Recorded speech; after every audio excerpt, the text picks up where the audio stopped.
பொருந்தவே இல்லை. விமர்சனங்களுக்கு ஆளான எஸ்பிபியின் குரல் யார் யாருக்கு தெரியுமா?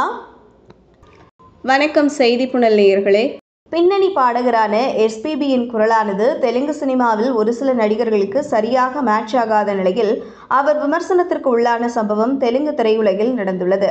தமிழ் சினிமாவில் எத்தனையோ பின்னணி பாடகர்கள் இருந்தாலும் மக்கள் மத்தியில் என்றும் நிலைத்து நின்றவர் எஸ்பி பாலசுப்ரமணியம். இவரது குரலை கேட்டாலே மனதில் பட்டாம்பூச்சி பறக்கும் வகையில் அவ்வளவு இனிமையானதாக இருக்கும். பாடல்களை கேட்கும்போது செவிகளுக்கு விருந்தாகவும் இருக்கும். இன்று அவர் இந்த பூலோகத்தில் இல்லை என்றாலும் கூட தன்னுடைய பாடல்கள் மூலம் ரசிகர்கள் மத்தியில் வாழ்ந்து கொண்டுதான் இருக்கிறார். தமிழ், தெலுங்கு, கன்னடம், மலையாளம், ஹிந்தி உள்ளிட்ட சுமார் 14 மொழிகளில் கிட்டத்தட்ட 40,000த்திற்கும் அதிகமான பாடல்களை பாடியுள்ளார் எஸ்பிபி. சுமார் அரை நூற்றாண்டுக்கு மேலாக திரையுலகில் சாதித்து காட்டியவர். எஸ்பிபி பாடிய பாடல்கள் அனைத்தும் சூப்பர் டூப்பர் ஹிட்டானவை, நமது மனதை வருடக்கூடியவை. இன்றும் பலரது செல்போன்களில் எஸ்பிபி பாடல்கள் தான் ரிங்டோன். நீண்ட காலமாக இந்தியாவின் முன்னணி பின்னணி பாடகராக இருந்தார். வெறும் 12 மணி நேரத்தில் 21 பாடல்கள் பாடி சாதனை செய்தவர். ஒரு சில நடிகருக்கு தனது குரலை மாற்றியும் பாடியிருக்கிறார்.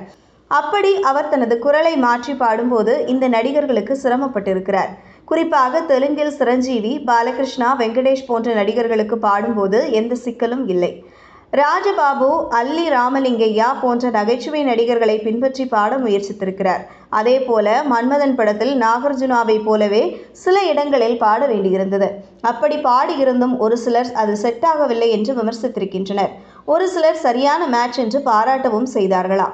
எனினும் குரலை மாற்றி மிகவும் சிரமப்பட்டு பல நாள் பயிற்சி எடுத்து பாடிய போதும் இவருக்கு எதிராக முன்வைக்கப்பட்ட விமர்சனங்களால் அப்போதைக்கு எஸ்பிபி மிகவும் கவலையுற்றதாக கூறப்படுகிறது.